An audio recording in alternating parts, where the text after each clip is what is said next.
So Erev Tov, we will dedicate this shiur le'elu nishmat, in the memory and to the memory of the soul of Daniel Mendel ben Chana ben Avraham,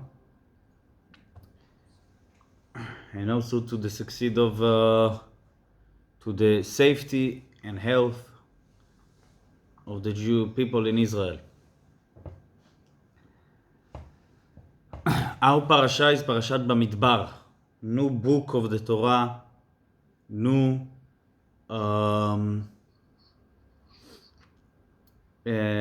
stories, new kind of. We know that every book, the book of Vayikra, was very special about the sacrifices and about the Kohanim. Also in our parasha there is specialty of the Kohanim, but it's not about the sacrifices. It's a different book. The book of Bamidbar is also called book of the counting, because a few times we counting the Jewish people, God counting the Jewish people. And this is how our parasha starts, telling the story of the counting of the Jewish people. And we know what is the reason why God need to count the Jewish people. So it's very simple. When a person loves something, you're always checking if everything okay. If a person have his small bag of diamonds with 10 diamonds, so every time that he have a free time, is taking the diamonds, counting them, how much exactly I have, and this is it. God counting the Jewish people because He wants to have a connection with every single one of them. When you know exactly how much you have, it means that everyone is important. And there is a halachic rule. We learned about something connected to that. We learned a few weeks ago together that there is the laws of mixing. If dairy went inside meat bowl, or yes, kind of mixing. So if it's 60 more, so the dairy is not considered as something that exists there, because there is no taste and there is no everything. If it's 60 times more, the meat is 60 times, or the opposite. And there is a lot of kinds of how many times it need to be bigger. And we talked about orla, that it need to be 200 times more. And there is things that doesn't matter how much the other things is bigger, it will never be considered as not there. For example, if a whole thing came inside, meaning all creation, for example, all animal, all mouse went inside something, we cannot say, okay, there is 10 times more, 100 times more chont, so there is no mouse there. No, because all creation was there. You cannot say one creation is not there. And it's something, there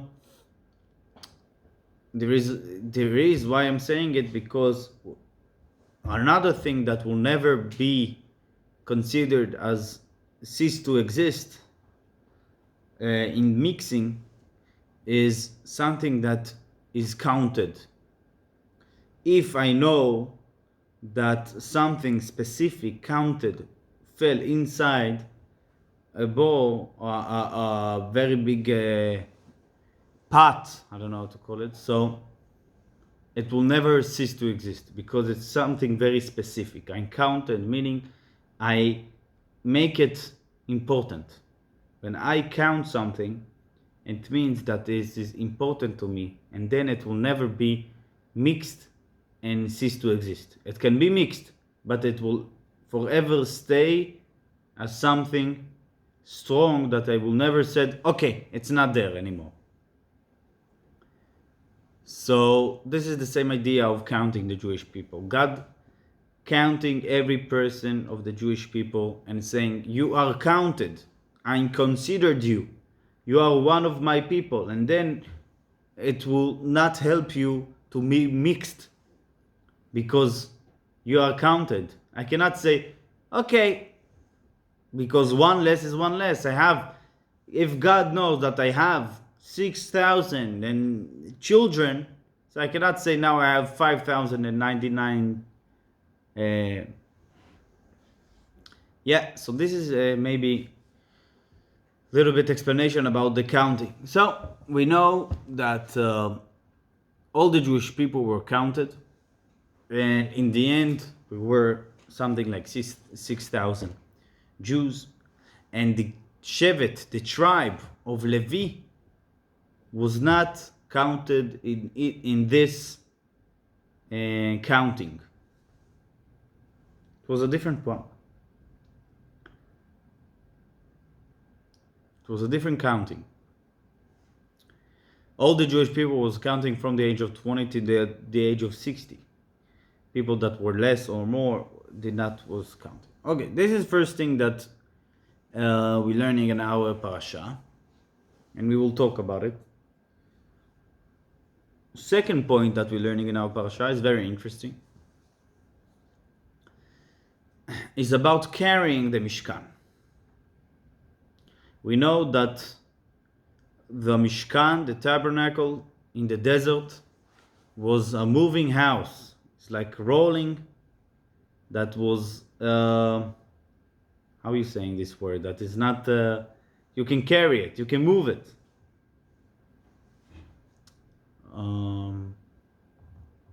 It's mobile. No, you can say mobile.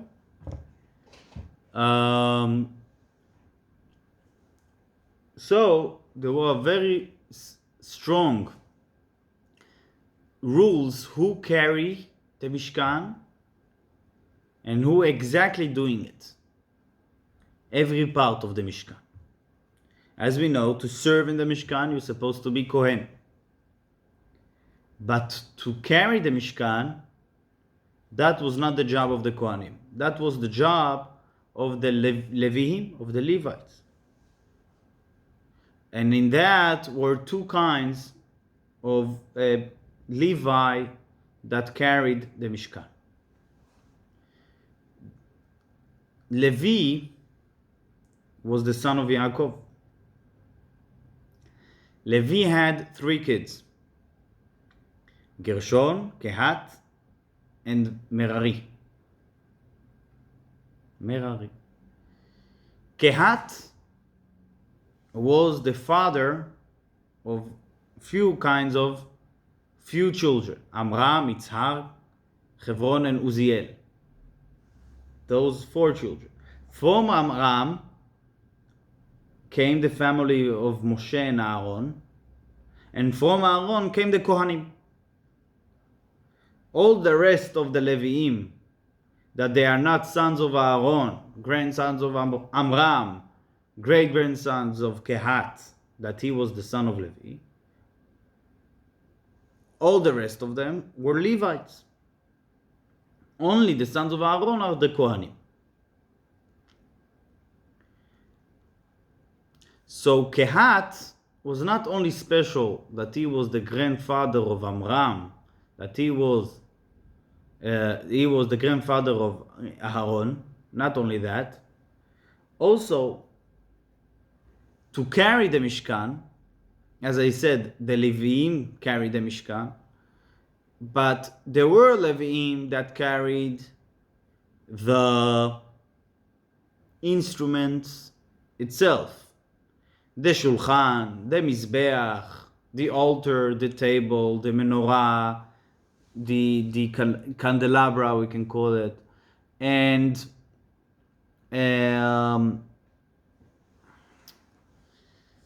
and the ark, of course.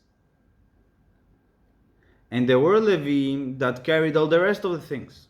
There is many other things. First of all, there is the Yeriot, the things that covered the Mishkan. And second of all, there were all the Mishkan itself, all the walls of the Mishkan from wood, the wood walls. They were very heavy and they needed carrying. So, who carried the instruments themselves? The Aaron, the 5 instruments. Aaron, the ark, the candelabra, the table, and the 2 altars. Those instruments the family of Kehat carried. And all the rest, the other Levites carried. The family of Kehat was special. So there is 2 levels of the 2 specialty, if we will summarize in our parasha. There is the specialty of the tribe of Levi, that they were not counted with the rest of the Jewish people. All the Jewish people had one counting. They were 600,000 and 3 and whatever. And a different group that was special was in the Levite themselves. The family of Kehat carried the instrument themselves. And there is very interesting law. To carry the instruments, they would not carry the instrument themselves. They covered the instrument. How they covered it? With 2 things. They covered with 2 things. The first thing was the tachash leather.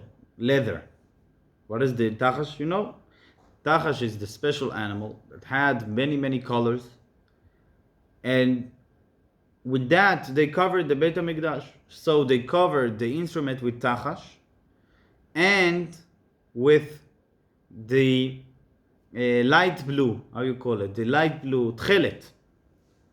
2 layers, tachash and tchelet. And who did the covering? The Kohanim, not the Levites.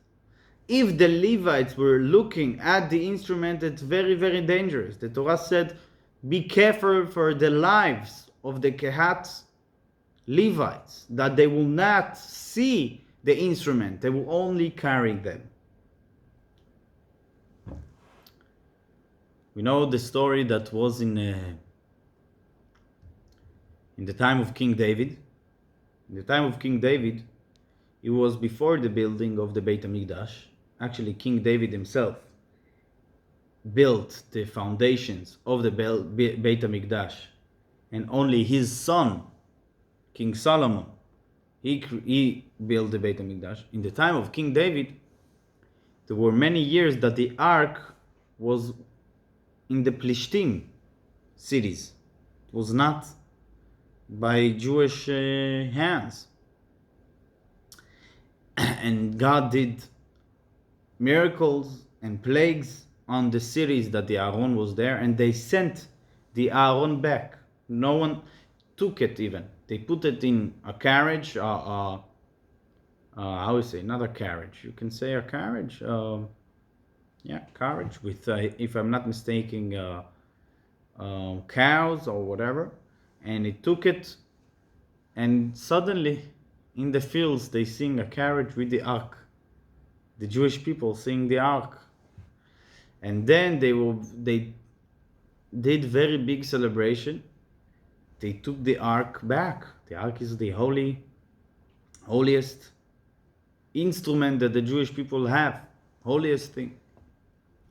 And then there was the very famous episode that David was the king and he danced before the ark.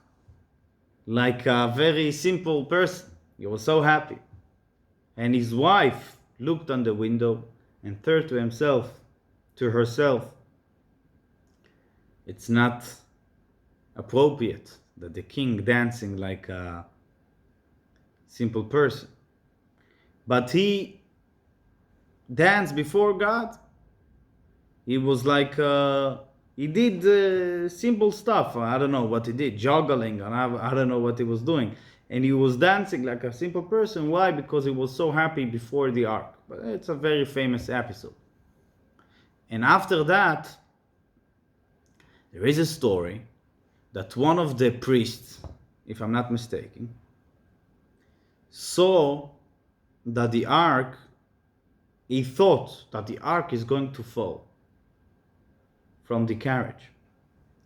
And he maybe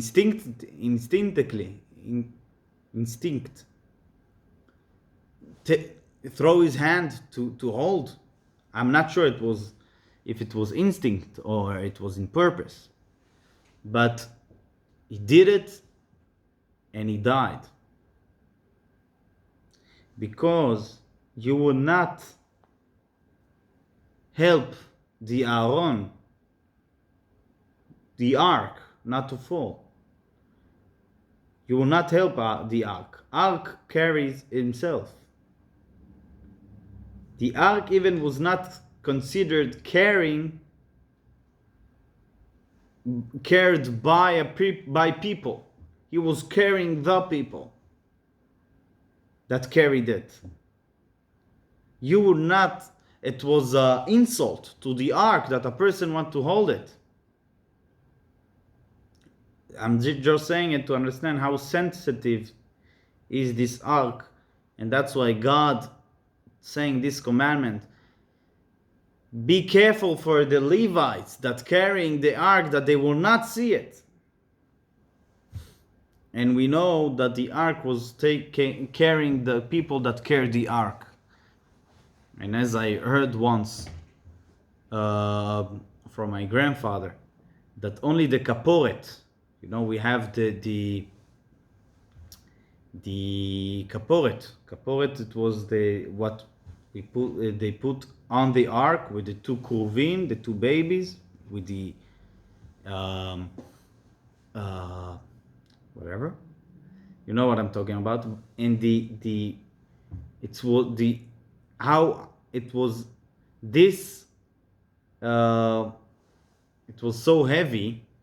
It was a block of gold that it was like that.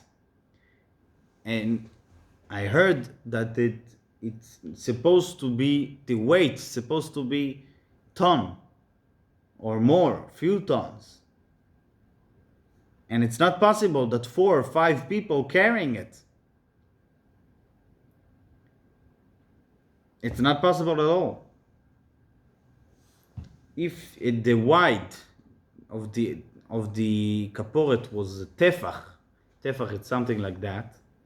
So it's like the hand. So a person, even 4 or 5 people, cannot carry that. Okay. So I want to talk about those 2 points. First point is why the Levites were special.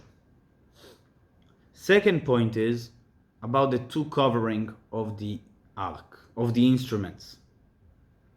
The tachash and the tchelet, the light blue.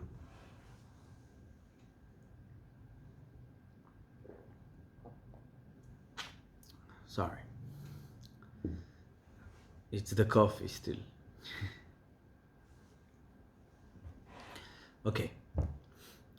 We will start from the second thing. The journey of the Jewish people in the desert is application, or more than application. It's the same journey that the Jewish people have in the last 3,333 years. It have in these 40 years all the journey. That's why there were so many stops in the journey.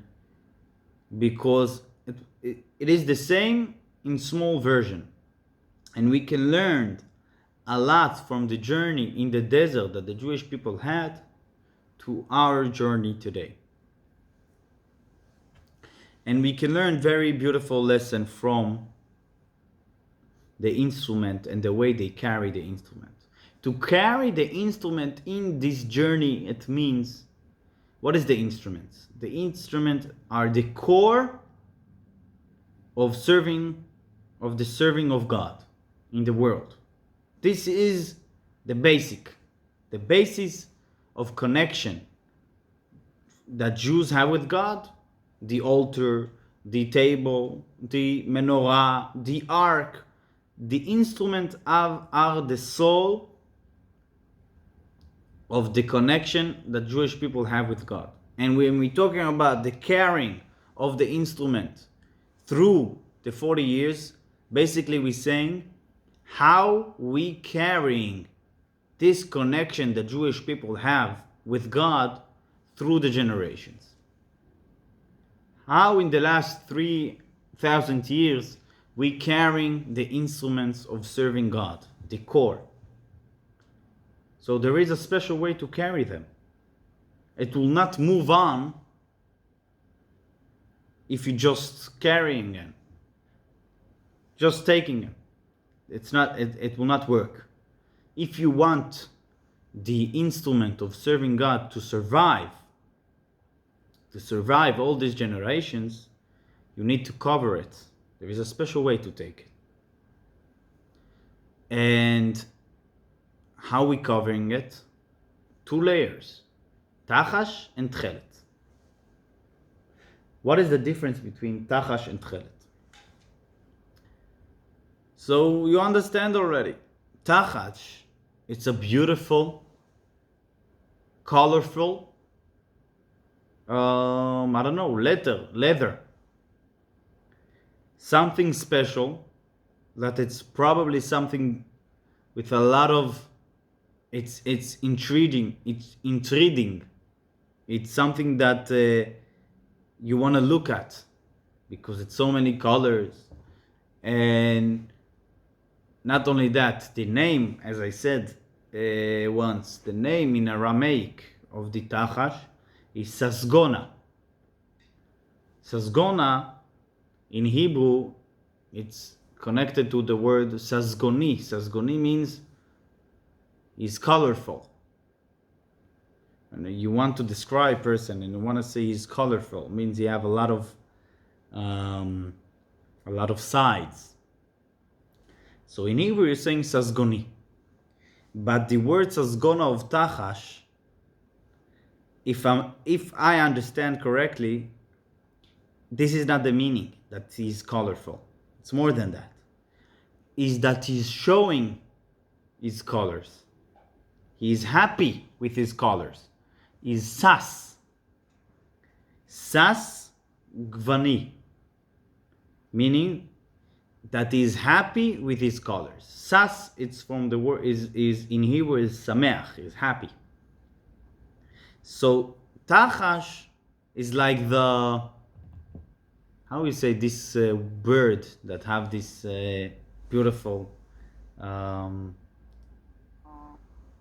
know this bird. This is whatever. I don't know in English. I know in Estonian. How you say it in Estonian? Populint. Papulint. Populint. That is the bird with actually the male bird. Yes, the male. You're right. The female I lately discovered. Sorry that I'm saying that I'm interrupting. The female is white. You know that? No. The female of this bird is white. And it's also have this kind of, but it's only white. Ah, okay. And it's beautiful. Actually, Yeah. actually, those birds in Sochi, they are just walking around in the streets. Yeah. In They're Sochi. walking in the park. They're living there. They're walking around. They're living their life. Just So like ordinary birds. yeah, so this is why it's in the Dnieper, they built new parks. And in the parks, they put a lot of those birds. And that's why I discovered that the female is white. And it's beautiful. You always know that the male is like green and blue, and he's like all, and the female also. So, why I mention it? Because the tachash is not only colorful, is also connected to the colors. He's happy about the colors. Oh, okay. Sas, gona, gavan, it's color, and sas, it's happy.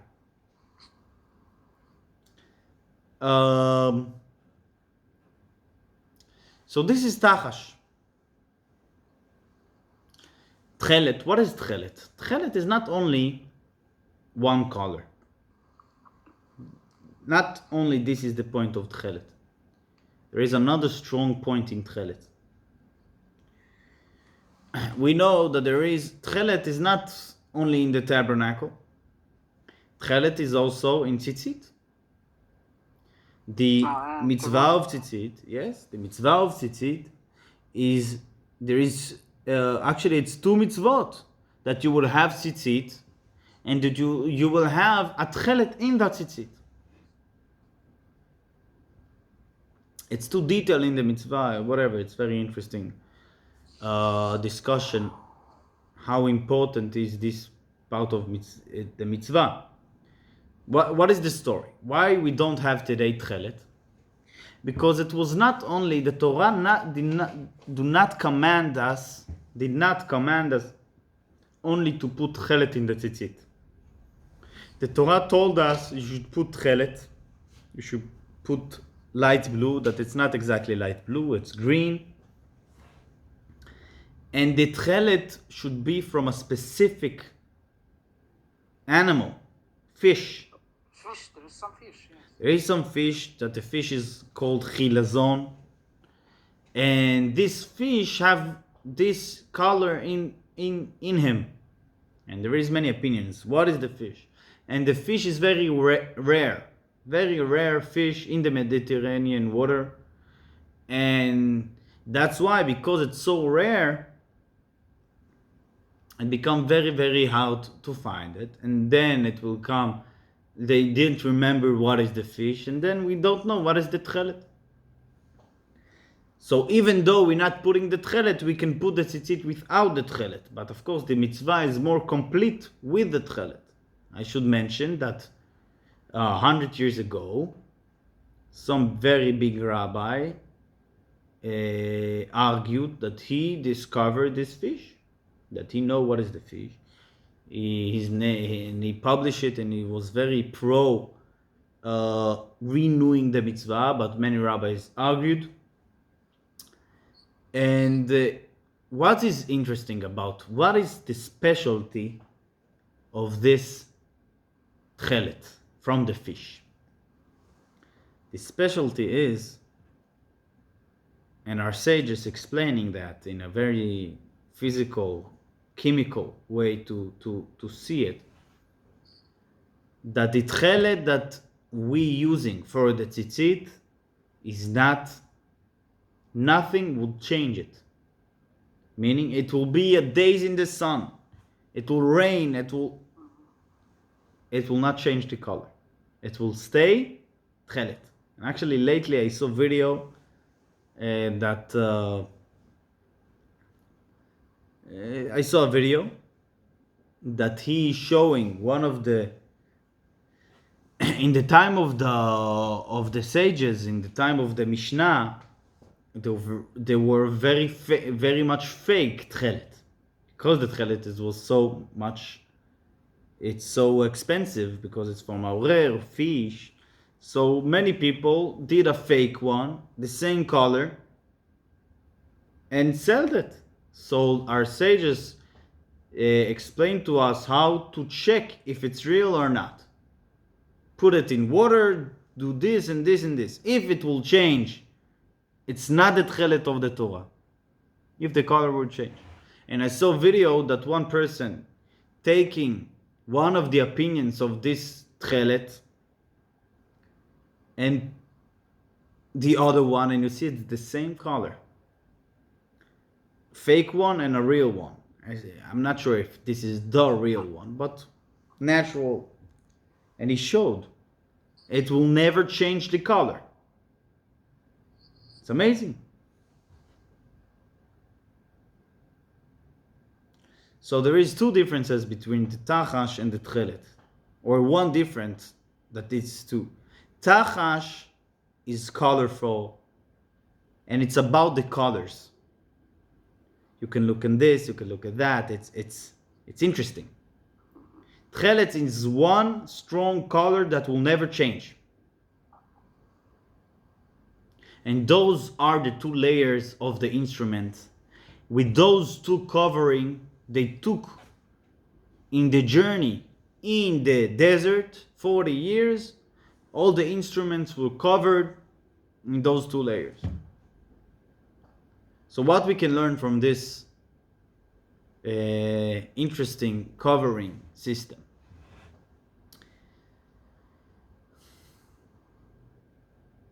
So we can learn a lot of things. But there is two sides in Judaism and in every Jew. There is the side that it's colorful, and there is the side that will never change. First of all, we can talk about Judaism in general.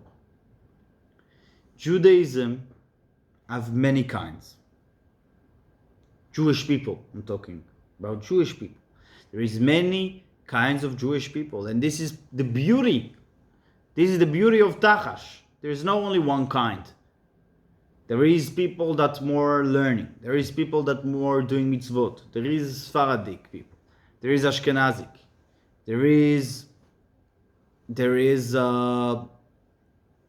rabbis. There is people that work. There is rich. There is poor. There is a lot of kind of Jews. Every person serving God in his way. You cannot say, I'm right, he's wrong.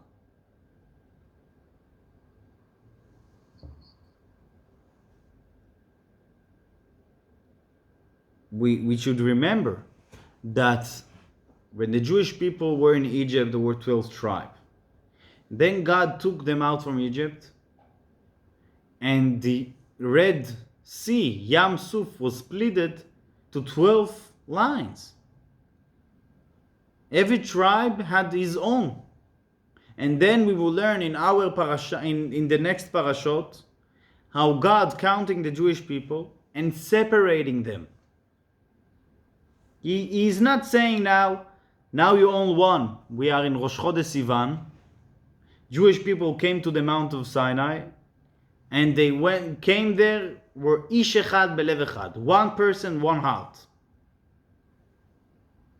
So we would think this is the complete Jewish people become a nation, one person, one heart. No. Next parasha we will learn every tribe have his own place to live. Every tribe have his own flag. Every tribe have his own customs. The flag means the way that they serving God. When they will come to Israel, they will have a different places to live. Why? If we become one nation, we are brothers, we are one. Ish echad belev echad. No. Because we cannot have a collective way to serving God. Every person have his own way, have his own job. This is Sasgona. This is Tachash. I'm all about the colors. Look how the colors changing. Look how beautiful the mix of the colors. Okay? You would think, okay, I have my own way. You have your own. But this is not true. Because you cannot decide what you're doing and what you're not. Because you have your own way. Jews all over the generation wanted to pick and choose.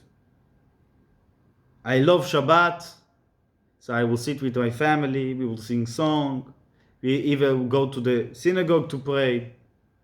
But afternoon, so long day, the sunset is in 10:45 now.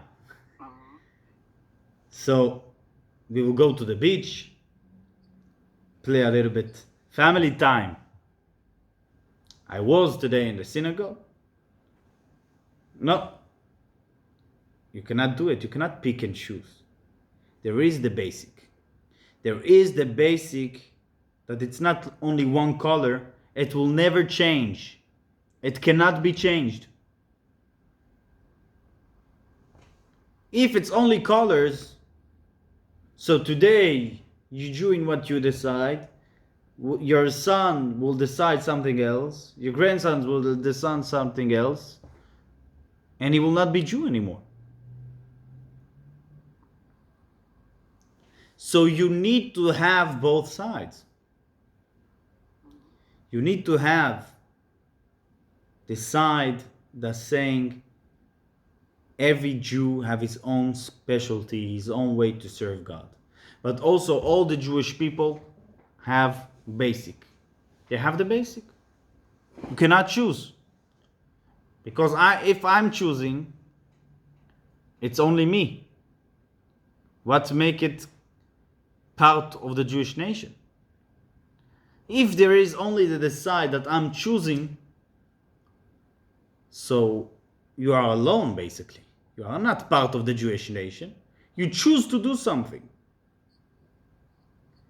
To choose is not enough. I am choosing to do something that is more connected to me. I am more connected to prayer. So I will do it very carefully. I am more connected to Shabbat. I am more connected to holiday. I am more connected to Ahavat Israel, to Tzedakah. It's all true. But how you are part of the Jewish nation? By being there in everything that the Jewish nation is. I mean, there in everything. That's make me a part of the Jewish nation. The tchelet, that will not change. Those are the two layers that making sure that the instrument will survive all the way from Egypt to the promised land. I think this point is understandable. I will just say one short idea because it's very, very strong. We know that the Levites are special. The Kohanim, the Levihim are special. Also in our community, the Kohanim and Levihim are special. And why? So the Torah said, because they were not participating, all the tribe did not participate in the golden calf.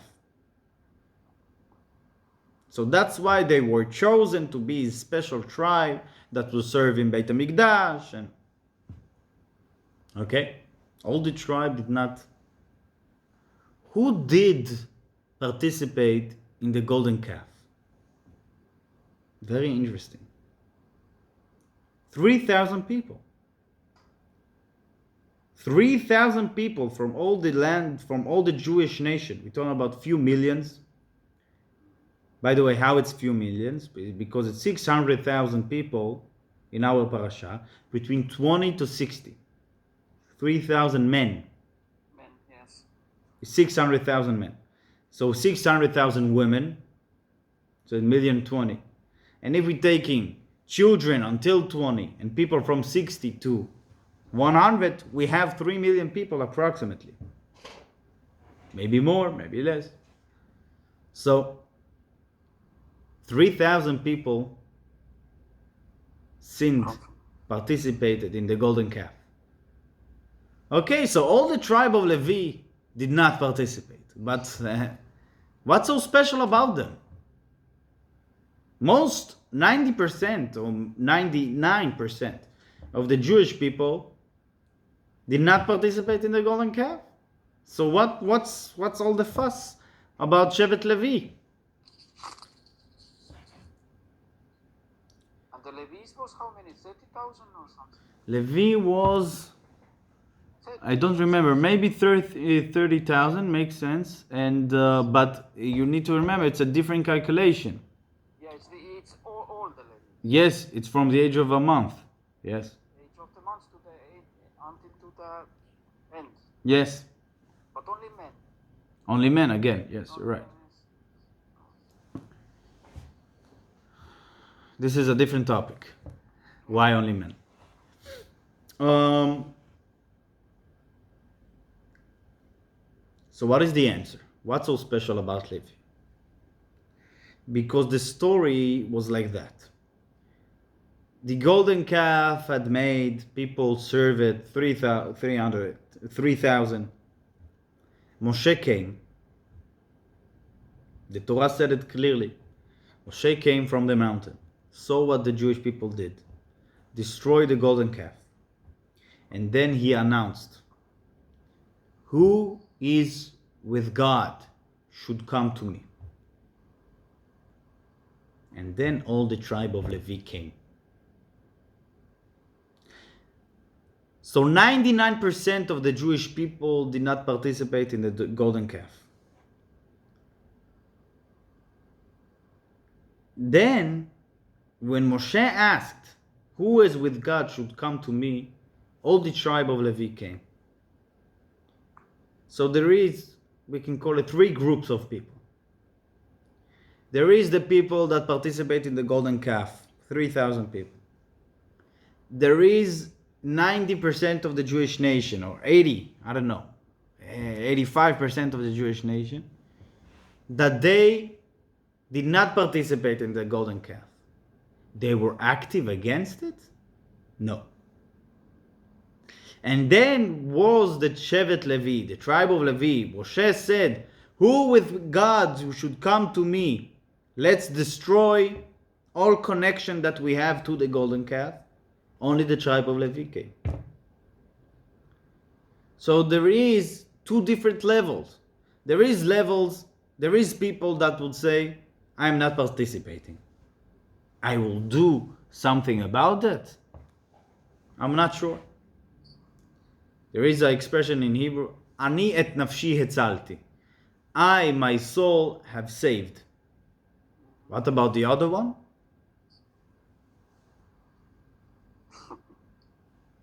It's too dangerous. Yeah. I don't want to be involved. Yeah. It's up to them. Yes, it's up to them. There will be other people that will do it. It will be fine.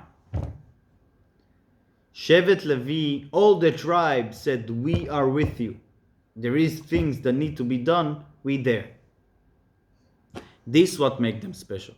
Not only not to be active in the sin, in the building and serving the golden calf. To be able to say, I am here. We need to take care of something. This what makes them special.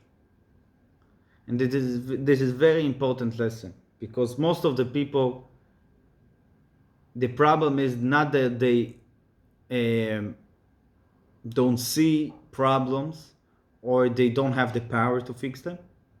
The problem is that they not doing it. They are not active. They choose to leave it to a different people, to different one. And this is the problem. The people, they are like they are looking like the cinema or something. How is that? It's movie. It's really well. They are there to see. They are there to see. It's I don't know the word. I know in Russian, in Estonian, in English. It's like that. If the people came to cinema and they sit and they look at the cinema, how it's called? Those people. They are lookers, or it's have to be different word. I'm not sure. Public. Maybe there is no word. I don't know. Okay. The viewers. Viewers, yeah, viewers. It's actually indirect to translate from Russia. It's few verses. So our problem is not that we cannot. The problem is that we prefer to sit, not to do something about it. And this is what makes Jewish people special. Not only the Levi tribe. What was special about the Levi? They did not only look and said, we are okay, they also did something to save the other one, to make him better. And this is the second thing that I wanted to say. So let's summarize. The first idea that I said is about the two layers that covered the instrument during the journey in the desert and what we can learn from it. There is many colors, but there is basic. Many colors, many kinds of Jewish people, but there is the basic. We can take it more deep, by the way, I will just mention. In every Jew there is also two layers. Every Jew have his emotional way of serving God. It's the same idea. Have emotional way. I'm feeling I'm connected to this mitzvah. I'm active in Chevra Kadisha. I am active in Kashrut. I am active in helping in tzedakah, in helping the needies, in young generation, in education, in prayer, in Shabbat. And there is the side that make us all the same. If you would have only the something that makes you special, so you are not part of everything. We also need to be part of all the Jewish people, that we are the same. We are the same because we have the same basic, we have the same roots, we have the same soul inside us. And this is the part that we all the same, and we need to remember it. We all have the same basic of Jewishness inside us, and they need to be revealed. The second part is what makes the Levi tribe special is not only that they were holy, also that they served. They were ready to do something about it. Thank you very much. Shabbat Shalom. We should have only good news, Bezrat Hashem. Yeah. Thank you very much, Michi. You're welcome. It's as always. It's